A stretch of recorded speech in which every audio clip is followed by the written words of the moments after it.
اور جب اسلام قبول کیا اللہ کا بھی مکمل اعتماد، رسول اللہ صلی اللہ علیہ وسلم کا بھی مکمل اعتماد۔ اللہ نے کیسے مکمل اعتماد فرمایا؟ 1.25 صحابہ میں سے 40 یا 42 کے قریب ایسے صحابہ تھے جو قرآن لکھنے کے لیے منتخب تھے۔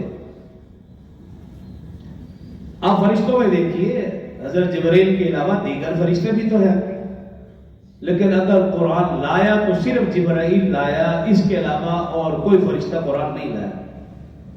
اللہ کا انتخاب۔ 1.25 صحابہ میں سے 40-42 کے قریب کاتبین وحی تھے، دیگر صحابہ کاتبین وحی نہیں تھے۔ یہ اللہ کا انتخاب اور اللہ کا مکمل اعتماد تھا۔ اللہ نے ان لوگوں کو اپنا قرآن، اپنی کتاب لکھنے کے لیے چنا جن پر اللہ کا مکمل اعتماد تھا۔ یہ آدمی معمولی نہیں تھے۔ اور رسول اللہ صلی اللہ علیہ وسلم کا کیسا اعتماد کہ رسول اللہ صلی اللہ علیہ وسلم کے حضرت امیر معاویہ رضی اللہ عنہ اسلام قبول کرنے کے بعد پرسنل سیکرٹری، خدمت گزار، رازدان، حدیث مبارکہ میں الفاظ ہے، رازدان تھے رسول اللہ صلی اللہ علیہ وسلم کے۔ تو رازدان انسان اسی کو بناتا ہے، جانتا ہے جس کے بارے میں کہ مجھے اس پر مکمل اعتماد ہے، یہ خیانت نہیں کرے گا، یہ بے ایمانی نہیں کرے گا، یہ جھوٹ فریب دھوکہ نہیں دے گا، اس پر مکمل اعتماد۔ تو رسول اللہ صلی اللہ علیہ وسلم کے پرسنل سیکرٹری حضرت امیر معاویہ رضی اللہ عنہ آپ کے خطوط لکھتے تھے، کوئی خط آتا رسول اللہ صلی اللہ علیہ وسلم سے پہلے حضرت امیر معاویہ پڑھتے اور سناتے تھے۔ کتنا اعتماد تھا۔ اور ساتھ ساتھ خدمت گزار بھی تھے، رسول اللہ صلی اللہ علیہ وسلم کے بال مبارک کاٹنا اور پھر انہیں سنبھال کر رکھنا، رسول اللہ صلی اللہ علیہ وسلم کے ناخن مبارک کاٹنا پھر انہیں سنبھال کر رکھنا، خدمت گزار بھی تھے۔ یہی وجہ تھی کہ رسول اللہ صلی اللہ علیہ وسلم نے موقع بموقع ان کے لیے دعائیں فرمائی۔ ایک مرتبہ فرمایا اللہم اجعلہ ہادیا مہدیا، اے اللہ معاویہ کو ہدایت والا بھی بنا اور ہدایت دینے والا بھی بنا۔ تو میرا اور آپ کا ایمان عقیدہ ہونا چاہیے جس کے متعلق رسول اللہ صلی اللہ علیہ وسلم کے یہ الفاظ نکلے ہوں وہ الفاظ 101% پورے ہو کر رہیں گے۔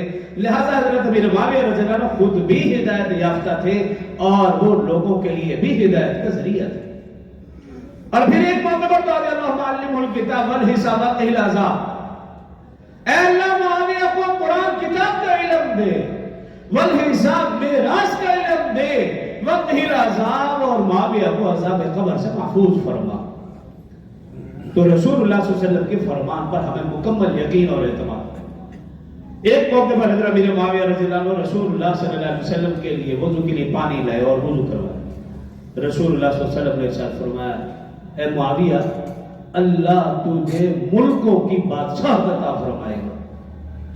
ملکوں کی بادشاہت۔ حضرت امیر معاویہ فرماتے ہیں جب میں نے رسول اللہ صلی اللہ علیہ وسلم کی زبان سے یہ الفاظ سنے مجھے 100% یقین ہو گیا کہ میں بہت بڑی سلطنت کا بادشاہ بنوں گا۔